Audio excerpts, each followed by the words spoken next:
안녕하세요. 뻔뻔한 복덕방입니다. 오늘은 DMC 청약 경쟁률이 불러올 향후 청약 시장의 지각 대변동이라는 제목으로 말씀 전하겠습니다.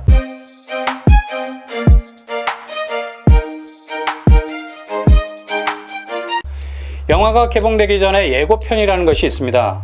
해당 영화의 가장 임팩트한 부분을 편집해서 영화가 개봉되기 한 달 전부터 관객들에게 그 화려한 영상들을 선보이게 되죠. 요즘은 예고편을 더 잘 만드는 것 같아서 막상 본편의 뚜껑을 열어보면 예고편보다 싱겁다는 느낌을 가질 때가 많습니다. 그러나 수색증산 뉴타운 청약은 이런 영화 예고편과는 완전히 달랐습니다. 싱거운 본편을 생각했다가는 큰 코 다칠 정도로 수색증산 뉴타운에 대한 갖가지 예상들이 무색하게 청약 당일의 본편은 뜨겁다 못해 화상을 입을 정도였습니다. DMC 세 곳의 평균 경쟁률은 82.5대 1이었습니다. 서울시 신축 아파트 평균 경쟁률 100대 1에 가까운 수치를 보이고 있는데요. 계속해서 극악의 경쟁률로 치닫고 있는 분위기입니다. 특히 이번 DMC 청약 경쟁률은 여러모로 특이한 점을 보이고 있습니다. 이전에는 잘 나타나지 않았던 현상들을 보이고 있는데요. 그 첫 번째 현상은 바로 선호와 비선호의 경계가 허물어졌다는 것입니다. 물론 한 곳에 확 몰려있는 경쟁률도 나타나지만 이곳은 공급하는 개수가 적습니다. 그래서 많아 보일 뿐이죠. 대체로 비선호로 보이는 쪽으로 경쟁률이 쌓이는 것 같아 보여도 대체적으로 공급 세대수를 따져보면 그렇게 큰 차이가 나는 것은 아닙니다. 이전에 신축 아파트 청약 경쟁률을 보면 냉탕, 온탕처럼 눈에 확연하게 보이는 차이를 만들어냈지만 이 격차가 점점 줄어들고 있다는 얘기죠.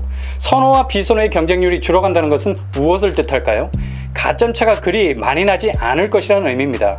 이전에는 선호와 비선호의 당첨 커트라인은 굉장히 많이 벌어져 있었습니다. 근데 최근 들어서 이 당첨 커트라인의 격차가 조금씩 줄어들고 있는 추세입니다. 왜 그럴까요? 내 집 마련에 대한 초조함이 더해졌다는 뜻입니다. 이전에는 오로지 당첨을 위해서 비선호 단지로 해집고 들어갔습니다. 그러면 이것이 틈새가 돼서 뜻밖의 결과를 만들어내곤 했어요. 전혀 당첨권 점수가 아님에도 불구하고 영광스러운 당첨의 영예를 차지했습니다. 근데 이제 분위기가 바뀌었습니다.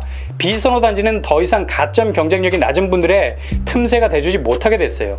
이제 비선호 단지는 가점 경쟁력이 있는 분들의 플랜 B가 되어버렸습니다. 무슨 말입니까? 가장 입지가 좋은 단지 안으로 입성은 해야겠는데 나름 안정적인 가점인데도 불구하고 너무 불안한 겁니다. 이번에도 고배를 마시게 되면 앞으로 서울에서의 신축 아파트 분양받는 일이 너무 요원하게 느껴진 겁니다. 이참에 가장 호평받는 단지에 입성을 하되 플랜 B 전략을 세워서 비선호도 라인을 선택해버리는 것이죠. 이런 이유로 해서 가점이 낮은 분들과 가점이 안정권에 있는 분들이 물과 기름처럼 한 라인 안에 섞이게 됩니다. 한쪽은 묻지마 청약, 한쪽은 확실한 청약.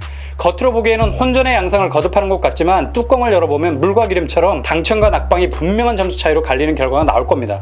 그러니 더 이상 비선호 단지를 선택해서 행운의 한 방을 노리기에는 너무도 뻔한 청약의 결과가 나오는 게임이 되어버렸어요. 이제는 비선호라는 말을 꺼내기도 머쓱해졌습니다. 당첨되면 워낙에 시세 차익이 좋기 때문에 비선호 단지도 프리미엄 차이에서 그렇게 큰 갭이 없어져 버립니다.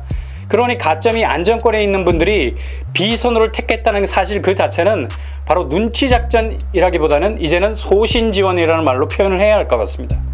당첨 가시권에 있는 점수들이 대거 비선호라는 딱지를 떼고 시세 차익이라는 대의 명분을 내세워서 소신 지원하는 까닭에 이곳의 가점 역시 무시하지 못할 정도의 수준으로 올라왔을 가능성이 높습니다. 이러한 DMC의 청약 결과 현상은 앞으로 서울 아파트 청약 시장의 판도도 충분히 바꿔버릴 것 같습니다. 워낙에 많은 사람들이 오로지 당첨을 위해서 비선호를 노려라 라고 말했던 외침이 이제는 그리 당첨에 인센티브를 줄 수 있는 말이 되지 못한다는 점이에요. 그리고 대부분 당첨 가시권에 있는 가점자들은 플랜 A보다는 플랜 B로 그 선택지를 전환할 가능성이 높습니다. 갈수록 내 집 마련에 대한 스트레스가 남한산성처럼 차곡차곡 쌓이는 것이 이제는 마음이 그 성 안에 완전히 갇힐 것 같은 답답함과 두려움이 커서 볼 것도 없이 단지의 가장 약세 혹은 약점 또는 약발이 떨어지는 곳으로 주저없는 클릭을 할 가능성이 높다는 얘기죠. 이러니 가점이 낮은 분들은 갈수록 청약 시장에서 불리한 상황을 맞이할 수밖에 없는 겁니다. 야, 이 정도 점수를 가지고도 이곳에 청약 지원을 해? 그러면 나는 어디에 하라고? 라는 자괴감이 들 정도로 당첨 가시권 점수들이 불쑥불쑥 나타날 겁니다. 이럴 때마다 절대로 고개 숙이시면 안 됩니다. 최저점과 최고점, 커트라인 점수를 보면서 비록 낙방은 했지만 장렬하게 싸웠던 의미 있는 점수였다는 사실 하나만으로도 다음에 청약에 기대를 걸 수 있는 멘탈이 있어야 됩니다. 이게 청약 지원자가 얻을 수 있는 일종의 낙방이 가져다주는 자신감입니다. 다른 한편으론 점수차가 너무 벌어져 있는 것을 보면 아예 다음에 청약에 엄두가 안 날 수가 있어요. 이게 청약 지원자가 이룰 수 있는 일종의 낙방이 가져다주는 좌절감일 수가 있어요. 이 둘 사이를 왔다 갔다 하는 것이 바로 청약 전후에서 느낄 수 있는 청약자들의 혼란스러운 감정입니다. 근데 이 감정을 잘 조절하셔야 합니다.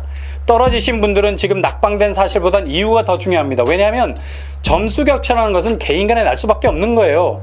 당첨되신 분들도 똑같은 과정을 겪었습니다. 한없이 낮아 보이는 내 가점은 하늘을 찌르듯 서 있는 대나무 같은 당첨자에 비해서 땅도 제대로 뚫고 나오지 못한 죽순처럼 보이기 때문입니다. 근데 여기서 좌절하고 포기해버리면 그 점수차는 심리적인 점수차이가 돼서 절대로 극복할 수 없을 것처럼 보입니다. 그러니 이런 좌절감을 가질 필요가 없다는 얘기죠. 중요한 것은 신축 아파트에 당첨되신 분들도 예외 없이 지금 느끼고 있는 감정들을 똑같이 느꼈다는 거죠.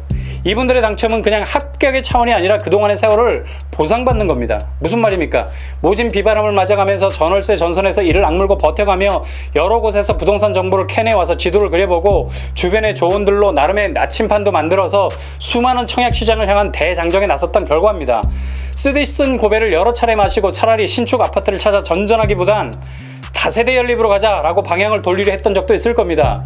실제로 서울의 다세대 주택이 7,005건이 거래돼서 92%가 증가했어요. 왜 이런 현상이 일어나겠습니까? 중간에 방향을 틀어버려서 그런 겁니다. 초조함 때문이죠. 어려운 상황이니 차라리 어떤 형태로든 내 집 마련을 하자라는 나름의 대안을 가지고 결단을 내리신 겁니다. 물론 이런 결정은 각자의 몫이기 때문에 가타부타 말할 필요 없습니다. 근데 신축 아파트 분양을 꼭 받고 싶다는 마음이 확고하다면 끝까지 포기하지 말라는 말입니다. 선호도와 비선호도의 경계는 이미 허물어졌습니다.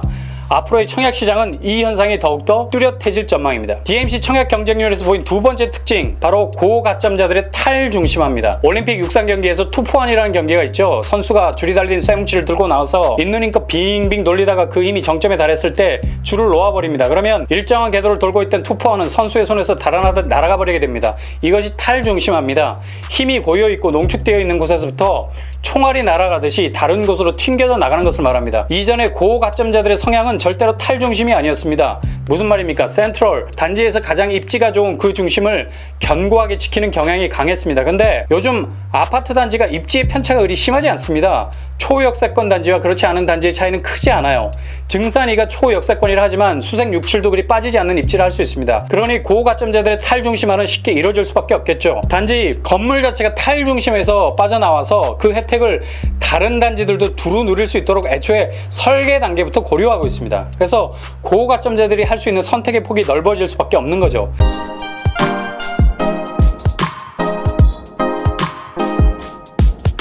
이런 이유로 고가점자들은 어깨에 날개를 달았어요. 무슨 얘기입니까? 이전에는 중심 단지 안에서만 라인 바이 라인 미미하게만 표적을 정해놓고 움직였는데 이제는 아예 구역 자체를 바꿀 정도로 날아다니면서 자신이 원하는 쪽으로 선택하고 있다는 얘기입니다. 탈중심화는 다른 여타의 가점자들에게는 유불리할 수 있는 일입니다. 왜냐하면 센트럴 중심이 비어있을 수 있기 때문입니다. 중심에만 가득 들어찼을 것 같았던 고가점자들이 경계를 넘어와서 다른 곳에 안착하고 있는 거예요. 그러니 중심으로 들어갈 여지도 있는 겁니다. 다른 한편으론 내가 안착해야 할 곳이 엉뚱하게 높은 가점자가 둥지를 틀고 있는 그런 경악을 경험할 수도 있는 거예요. 제정신인가? 라는 생각이 들 정도로 내가 안착해야 할 곳에 고수가 앉아있을 가능성도 있습니다. 그러니 모든 가점자들에게 이들의 탈중심화는 유불리해질 수 있다는 얘기죠. 향후 청약시장의 판도도 달라질 겁니다. 시공사 자체가 분양 홈런을 치기 위해서 설계를 탈중심화 시켜놓으려 몸부림을 치고 있는 형편이에요. 아파트의 모든 단지가 중심 입지 같은 생활동선을 갖도록 설계에 많은 공을 들이고 있습니다. 이런 건축 분위기 자체가 고가점자들의 탈중심화를 더욱 가속화시키는 결과를 가져올 겁니다. 그러니 너무 중심 입지라고 쫄지 말고 너무 떨어진 입지라고 안심하지 말고 딱 그만큼의 중용을 지켜서 청약하셔야 합니다. 이런 이유로 해서 가점 싸움이 더 치열할 수밖에 없습니다. 중심과 외곽이 그리 차이가 없거든요. 고로 가점의 편차가 줄어들 수밖에 없다는 얘기죠. 가점으로 치고받는 빈도가 심해지니까 이젠 1점이 소중해지는 겁니다. 천우신조 1점 차로 당첨되신 분도 있겠지만 108번 내 1점 차로 낙방하신 분도 있을 겁니다. 이런 이유로 해서 가점을 성실하게 잘 쌓으셔야 한다는 거예요. 몇 번의 청약에서 쓴 잔을 마셨다 해서 그 잔이 영원하지 않습니다. 낙방은 저주가 아니에요. 낙방은 저축입니다. 무슨 저축일까요? 앞으로 내가 당첨되기 위한 경험과 전략과 가점이 쌓이는 마냥 땅을 치고 억울해할 필요가 절대 없는 알뜰살뜰한 준비의 시간이 될 수 있다는 얘기죠. DMC 청약 경쟁률에서 보인 세 번째 특징은 바로 당첨 가시권 점수의 고밀도화입니다. 고밀도는 촘촘하다는 뜻을 가지고 있습니다. 서울의 주택 공급량이 모자라는 것은 고밀도가 아니라 저밀도여서 그렇죠. 재개발, 재건축에 대한 규제가 엄격해서 건물을 고밀도로 지을 수가 없어요. 그러니 그곳에 들어갈 살 집이 부족하게 되죠. 서울은 어차피 촘촘해야 사람들이 살 곳이 많아질 수가 있습니다. 당첨 가점 점수가 고밀도화 됐다는 말은 같은 점수 간의 경쟁이 촘촘해졌다는 뜻입니다. 실력이 비등하게 되면 피 튀기는 경쟁이 벌어집니다. 왜 한일전만 하면 온 국민들이 들고 일어납니까? 한일전은 뭔가 실력으로도 심리적으로도 비등비등한 느낌이 들기 때문에 그러죠. 그래서 꼭 이겨야 한다는 생각이 듭니다. DMC 세 곳의 경쟁률의 두드러진 특징은 당첨 가시권 점수가 고밀화되었다는 점입니다. DMC 세 곳의 경쟁률의 두드러진 특징은 당첨 가시권 점수가 고밀화되었다는 점이에요. 너무 비등비등해져서 아둥바둥한 싸움이 된 겁니다. 이젠 그깟 1점이 아니에요. 너무도 완전 소중한 1점이 됐어요. 1점 때문에 시세 차익 5억이 왔다 갔다 하는 겁니다. 왜 이렇게 같은 점수대가 촘촘하게 몰릴 수밖에 없는 걸까요? 이유는 뚜렷한 하향 지원 때문에 그래요. 이쯤 물러나면 터져도 뭔가 파편이 날라오지 않을 듯한 안정가옥 같은 생각이 든 거죠. 그래서 앞으로 한 발, 두 발 나간 게 아니라 뒤로 한 발, 두 발 뺀 겁니다. 나만 빼면 되겠는데 다 같이 뒤로 빼고 있었던 거예요. 무슨 중국의 기체조 8용공을 하는 것도 아니고 슬쩍 발을 뒤로 빼는데 너나 나나 할 것이 같은 동작으로 뺐던 겁니다. 그러니 같은 점수대의 사람들이 부지기수로 내가 뺀 곳에 다 몰려 있는 겁니다. 참 난감하지 않을 수가 없습니다.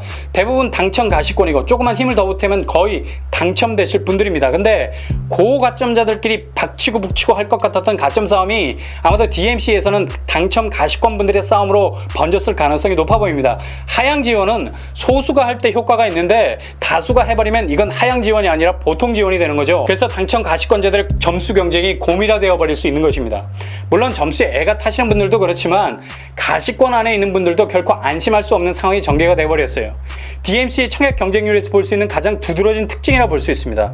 게다가 고가점자들도 경계를 넘나들고 있으니 더 마음이 초조해질 수밖에 없습니다. 그러나 당첨 가시권 점수끼리의 경쟁은 상대를 밀어내는 경쟁이 아니라 어느 정도 그들만의 리그가 형성이 돼서 당첨이라는 견고한 콘크리트를 쳐놓게 됩니다. 그래서 그 아래 가점자들은 혹여 어떤 틈새가 있지 않을까 하는 일말의 기대가 그만 벽에 부딪히는 결과를 내놓을 수도 있다는 얘기죠. 그래서 앞으로 청약시장의 판도는 당첨 가시권 점수의 고밀화가 점점 이어져서 다른 하위 가점자가 치고 들어올 수 있는 여지를 견고하게 차단하게 되는 방향으로 나가게 될 겁니다. 그러니 방법이 없어요. 자신의 가점을 잘 쌓아서 당첨 가시권 안에 들어가도록 성실히 노력하셔야 합니다. 오늘의 결론입니다.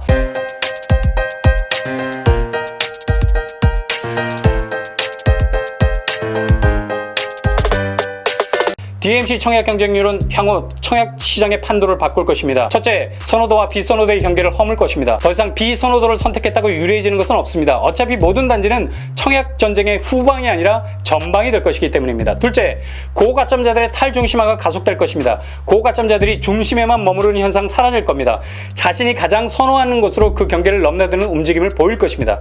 그러니까 꺼진 불도 다시 보자, 안심하기보다 경계를 늦추지 않는 청약이 필요합니다. 셋째, 당첨 가시권 점수가 고밀도화될 겁니다. 같은 점수대의 경쟁자가 더욱더 많아질 겁니다. 내가 한 발 뒤로 빼면 남도 그 발을 뒤로 뺄 겁니다. 이제는 절대적인 가점 싸움입니다. 황금 같은 1점이 당락을 결정할 겁니다. 최대한 자신의 가점을 잘 다듬어서 청약에 좋은 무기로 사용하시기 바랍니다.